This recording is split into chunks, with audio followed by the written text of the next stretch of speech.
Welcome to the Hot Lava Podcast. Kevin Acee, Padres beat writer for the Union-Tribune. Ryan Finley, sports editor of the Union-Tribune. Padres, Diamondbacks, 4 games this week. Got 7 games left in the traditional first half. Lots to talk about. Yu Darvish coming back tonight. All-star selections yesterday. Ryan, where would you like to start? Let's start with the last series. Padres, they take 2 of 3. I think they're playing better, as you wrote about in today's Padres Daily. It might be too soon to say that the offense is improved, but it is improving for sure. And we've seen that the last 3 nights. What have you made of the weekend series and what it means heading into a very busy final week? Yeah, I think that was good. 10 hits, exactly 10 hits in all 3 games. They're being more selective. That is not something necessarily that has characterized them under Victor Rodriguez. Hitting a high batting average, except for the last couple months, has characterized them. They are not doing damage, as in extra base hits, home runs. This is a problem. By this time last year, the line drives had turned into home runs. There's still time, sure, but that is certainly something to keep an eye on. Yeah, it is. I mean, you look at even the way they scored their runs last night, right? I mean, it's Martin Maldonado with a 30 hopper through the left side. That's good to get. It's good to get contributions from players. Him getting hits is better than him not getting hits. But at some point, the slug has to come. To be real quick before we get into the All-Star stuff.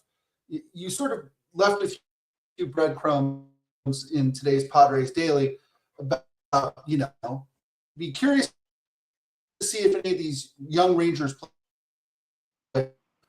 revisit Petco Park in a couple of weeks. Looking for not only pitching but a right-handed bat. Who jumped out at you here before the deadline?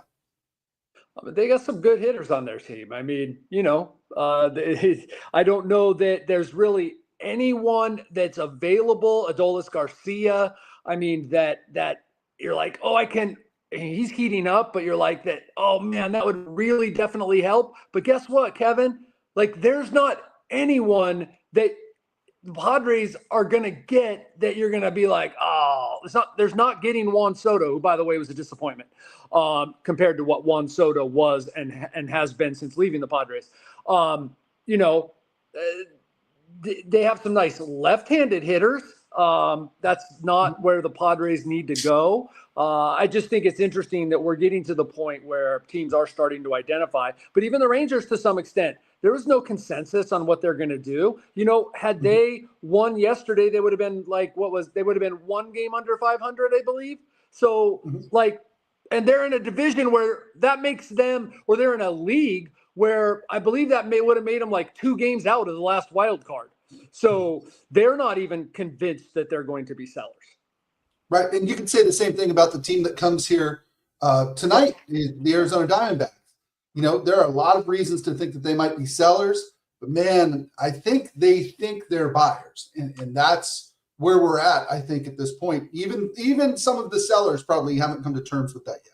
Right, but they are going to, and it'll happen after the All-Star break. It always does. We always all get, excited, start talking about this in June, and then, you got the draft coming up, and then it'll get real serious. The Diamondbacks, I believe, have lost 7 of 10. They've had some key injuries. They're not performing well. Their bullpen, they don't have the hallmarks of a contending team. Now, I'm sure that you look at the Padres and you see some things that trouble you, but Diamondbacks are 4.5, I believe, back of the Padres in that race for that final wild card. And like I said, have lost 7 of 10. So I think that they'll come to terms sooner. Plus, you're right. That's what they've been putting out, is that they're buyers, but also there's an awful lot of talk about them being sellers. And I just feel that's a little too much, that they are going to ultimately end up being sellers. It's not. Now, they come in here and sweep 4. Maybe we're talking about something different, and that's what I'm talking about, that this week is big for a lot of teams. It is funny, Kevin. We spend so much time talking about perspective and the shades of gray during the course of a long season. To me, this is like a football week. You're playing 7 games against teams that you're going to need to outlast at the end of the season, right? I think it's as simple as if the Padres can win 4 or more in my mind, they're definitely buyers, definitely contenders. And if they don't, I think that you really do have to head into the All-Star break wondering what your best course of action is going forward. Sure, I absolutely get it. I'll probably, be either feeling that way or fighting feeling that way. And then you come out of the break and you play the Marlins or the Nationals and the Marlins. Now the Marlins have been hot. That's great. But and the Cardinals seem to be struggling. So 9 games after the All-Star break, and you're a few days before the trade deadline, and you could have gone 6-3, 7-2 on that trip. Mm-hmm. Yeah. And you're in the exact same place you are right now, where we're all debating that, should you be buyers, should you be sellers? And I'm just telling you that the Padres, have been gung-ho buyers. Now, that doesn't mean they're, that things won't change or they're not putting up some smoke signals. But I'm telling you, between what other people are saying, what they're saying, they are gung-ho buyers. And I just want to caution people, and this is why I'm going to try not to use too strong of words, hate the trade deadline and the lead up to it, because it's one of the reasons, first off, that we don't know 1/10 of the stuff that gets talked about. We only talk about the stuff that's out there. We make a big deal out of a lot of stuff. But one of the things that we don't understand. It's so easy for us to declare a team as a seller. You don't put together a roster like the Padres have very often. And we can talk about all the flaws in it, but there's an awful lot of good players. And how you're going to feel when Luis Arraez hits 350 over the second half, and Tatis does get back onto a 30-30 pace, and Manny Machado keeps hitting, and Jackson Merrill gets hot, and you freaking sold. How are you going to feel? Right. No, it's a great point. It's a great point.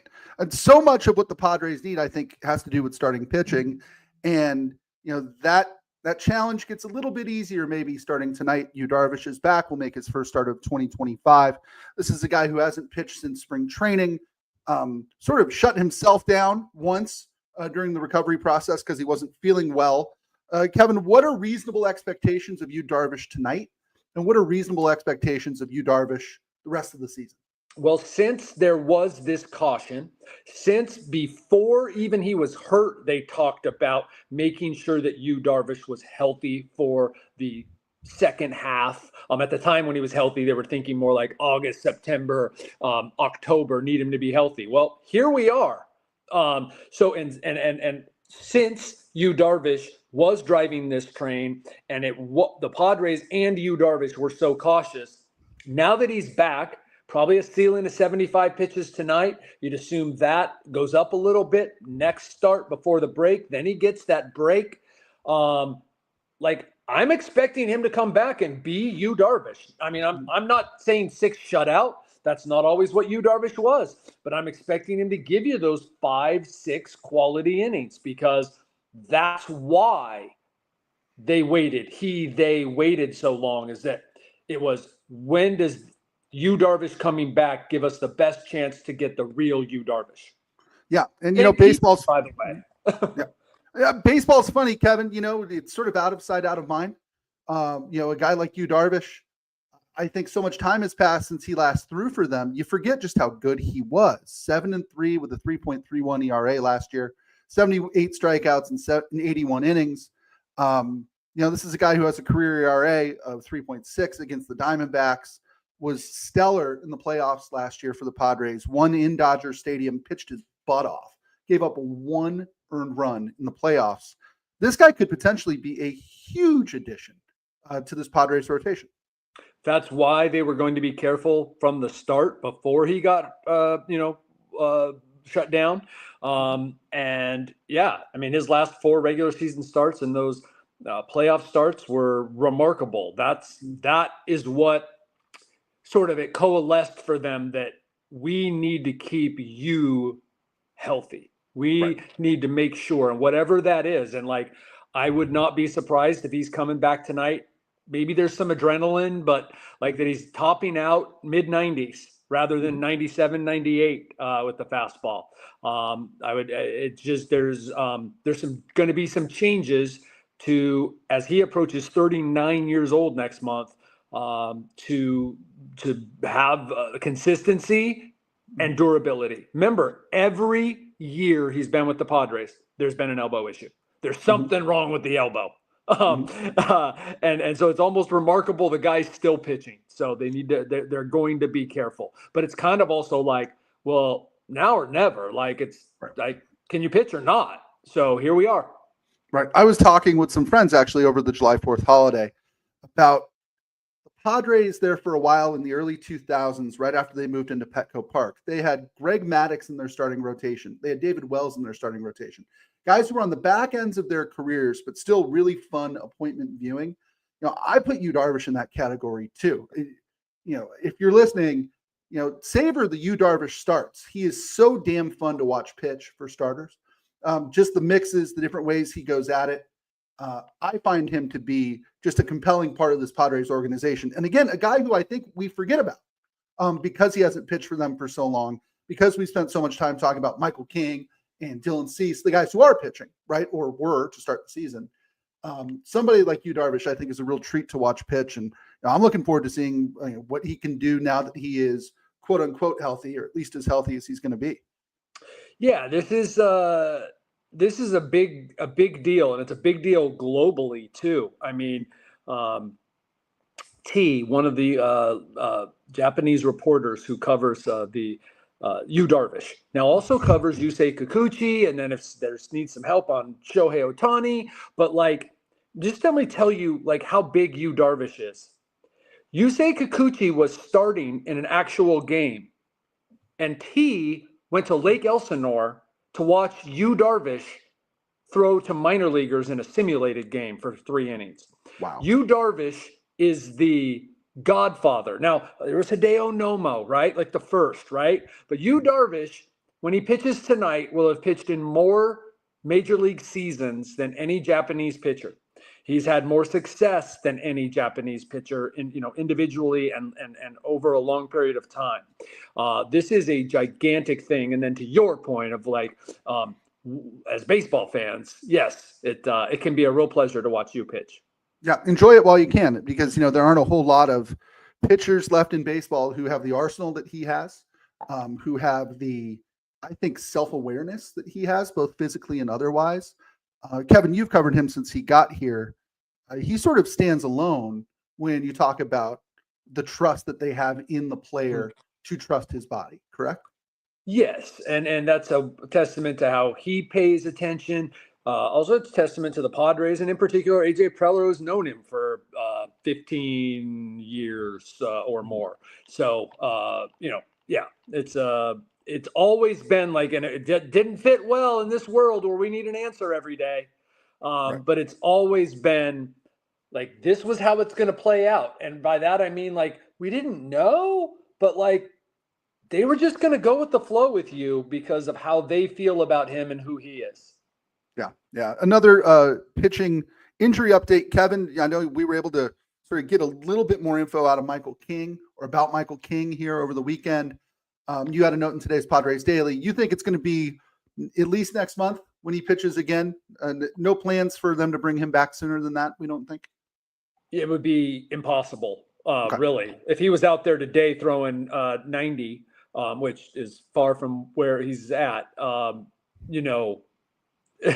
he's got to make 2-3 rehab starts. That's after he gets on a mound. I mean, just the calendar is there, and we can count the days of what it would take, and it's just not going to happen. The good news is that it keeps progressing, and there was a time they didn't know if he's going to, like, if people are being honest, there's a time where they didn't know if he was going to pitch again.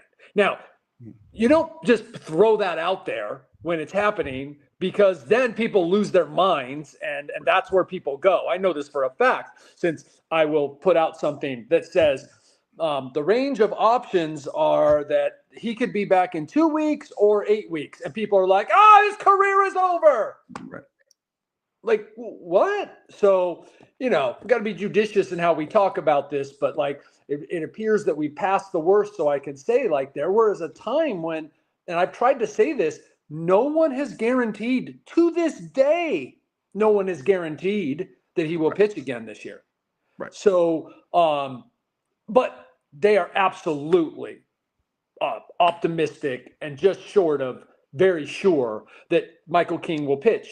They just this year. They just don't know when. And, at some point you get to a point where, like, how much will he be able to pitch? So that's where we're at.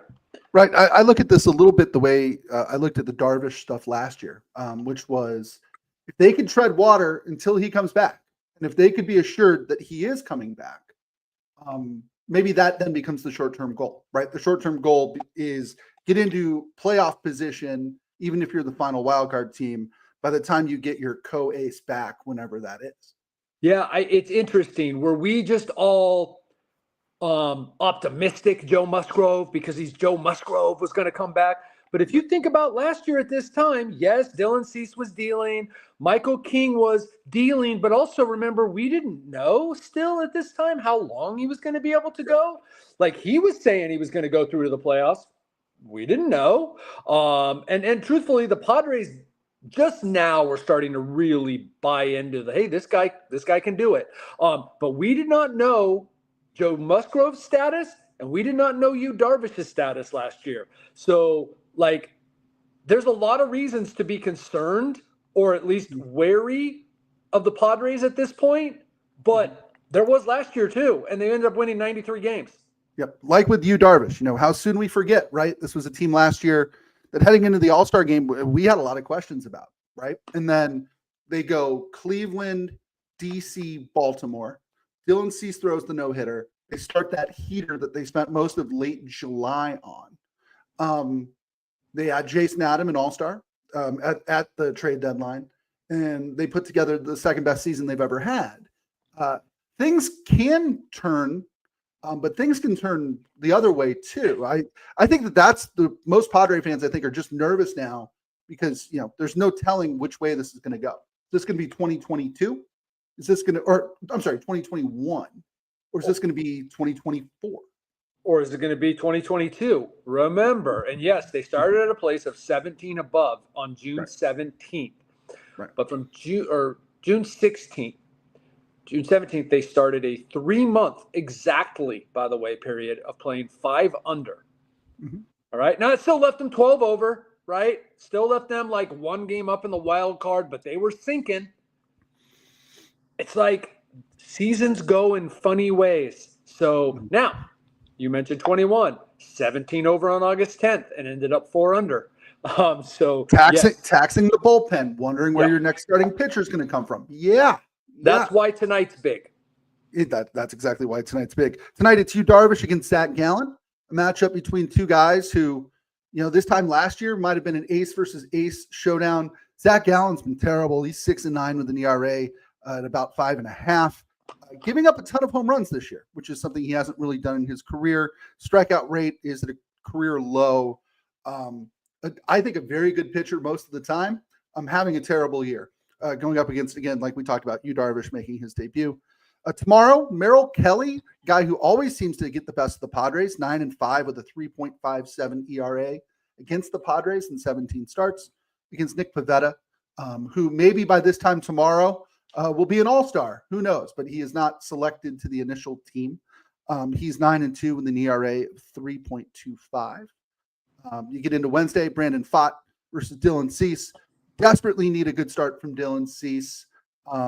He's never faced the Diamondbacks. I'm sorry, he's not faced the Diamondbacks this season. Last year was great against them in 2 starts. And then Thursday, Eduardo Rodriguez, remember him, versus Randy Vasquez. Rodriguez 3-5 with an ERA just under 6. Vasquez 3-4 with a 3.8 ERA. Any pitching matchups jump out at you there, Kevin? I've been watched so many of these guys, including Pfaadt recently, but obviously the first 2 Diamondbacks pitchers, watched them quite a bit. Just think like they can shove at any time. The Padres actually did pretty well against Kelly and Gallen earlier in the season. Ended up losing that series, obviously. This is a big one. So, but no, I mean, like, Dylan Cease, man, every single time, Dylan Cease. Yep, that's the one. And again, it went from you never know when you watch Dylan Cease, he could throw a no-hitter, to you never know when you watch Dylan Cease, he could throw a no-hitter or he could give up 6 runs. That the bad sort of what if with Cease is in the back of my mind heading into this. Diamondbacks, if there is a plus, if you're the Padres, Diamondbacks have been killed by injuries. Jeff Sanders has a great note on our website right now. Pavin Smith, Gabriel Moreno, Ryan Thompson, Kendall Graveman, Corbin Burns, who they broke the bank to get this offseason, Jordan Montgomery, who they gave $50 million to, and he's been awful, and Justin Martinez, who was one of their best relievers. All of them are out for the year. Yes, and yet still they have 3 guys with 19 or more homers, including one of them, I believe, has 28. Yeah. And the Padres don't hit homers, so I guess that's good news for Gallen. So, yeah, it's funny. Familiarity breeds fear in baseball. I have a lot of respect for the Diamondbacks. So. Yep. Eugenio Suarez, 28 homers. Corbin Carroll, really up and down year, but he still has 20 bombs. Ketel Marte, has 19. All 3 of those guys have more than any Padre. Fernando Tatis Jr. leads them with 15. Kevin, I want to touch on a couple topics here real quick. Number one, let's talk about the All-Stars. Padres are sending 3 players to the All-Star game: Manny Machado, Jason Adam, and Fernando Tatis Jr. We cannot be all that surprised about Manny Machado. Let's talk about the other 2. Yeah, Jason Adam, arguably been their best reliever. If you give him points for pitching in the 8th inning, holds, ERA, absolutely had some rough patches. You could also make an argument Adrian Morejon has been their best reliever. But only one of those guys, you're going to get fortunate to get a non-closer in there anyway. So only one of those guys was going to make it. Jason Adam is the guy that has a little bit more of a reputation, the consistency, and the players / league / coaches / managers voted the Jason Adam in. I would be surprised. Personally, I think Adrian Morejon should be in or has an argument for sure. I don't get too worked up about all-star stuff. It's also ridiculous. Some of the guys who do make it and some who don't make it. And it also is then there's a lot of good relievers around, like Fernando Tatis Jr. Yeah, you can make an argument for him, his WAR, his defense, some of the other things that he does to help a team win games. But Fernando Tatis Jr. is fortunate that there's just not a lot of good outfielders in the National League right now. Mm-hmm. Whereas Adrian Morejon is going to pay the price because there's a lot of good relievers. There just are. Right. So I can't make that argument too vehemently for Adrian Morejon. Is it a surprise that a guy with 5 more saves, or he had 4 at the time of yesterday, 4 more saves than anybody in the National League, and Robert Suarez is not in? I guess a little bit, but it's got a 3-something ERA and has blown up quite a bit. And guess what? I don't know that hitters fear him in the way that they used to. Yeah, no, that's a great point. I saw an interesting stat. I think it was last night. The Seattle Mariners cut Rowdy Tellez because he had X number of home runs and X number of RBIs and OPS of X this year. Julio Rodriguez made the All-Star team with those exact same numbers. Yeah. Now, it's position, all sorts of other things, but that is really funny. It really is. Kevin, I put you on the spot at the end of every episode. Today is no different. I want you to tell me about Jason Adam, because you had a note today about Jason Adam. He was singing in the church choir when Mike Schilt called to say you're an all-star. Yeah, I'm not sure if it was like a worship at the end, because he was next to his wife at the end of the service, or if it was in the choir per se. I'm not sure on the whole messaging there, but regardless, he was singing in church. Listen, Jason Adam is who he says he is. He is a quality individual. I'm going to tell you a little something about like the reporter-writer sort of dynamic. You meet Jason Adam and you go, the first thing you say as a reporter, man, this is a really nice guy. I hope he doesn't blow up in a game, but man, I sure know when he is, he's going to be there waiting to talk to me. Because you just knew that that's the character of the individual. And certainly every single time Jason Adam has had bad outing, good outing, whatever, you guys need me? Guys need me? And he'll talk about it and he'll take the blame. And he'll explain it. Not just like, oh, yeah, I was bad. He'll explain pitch by pitch if you want him to, how it went bad, what he was thinking. And so I love him for that. But he also is, ask anyone in this league, a quality individual. It's very cool. Kevin, I know you've covered baseball for a lot of your life and football before that. You could probably count the number of guys who sing in their church choir on one hand, would be my guess. Well, certainly baseball players on a Sunday. So it was Jason's second time going to church this season because you need a night game at home to be able to do that. That's a really good point. And I don't know what denomination Jason Adam is. I was raised Catholic. You could always do the Saturday night mass and kind of have it count for Sunday.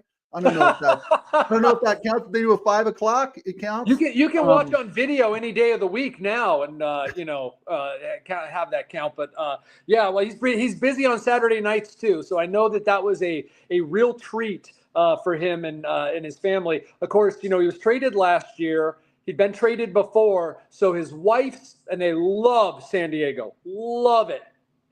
And so his wife's first reaction when he's getting the call from Mike Schilt is, "Oh no, you've been traded."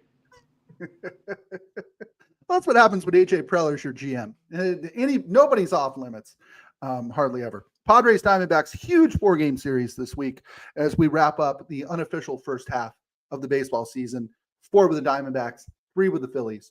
All these games at Petco Park. Kevin, thank you so much, and thank you guys for joining us this episode of the Hot Lava Podcast. For Kevin Acee, I'm Ryan Finley. We'll see you next time.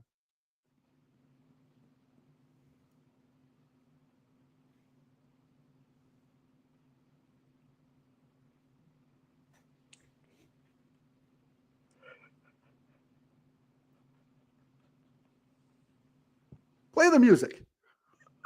I think we lost John. Were we that bad this I liked how I thanked you for joining us.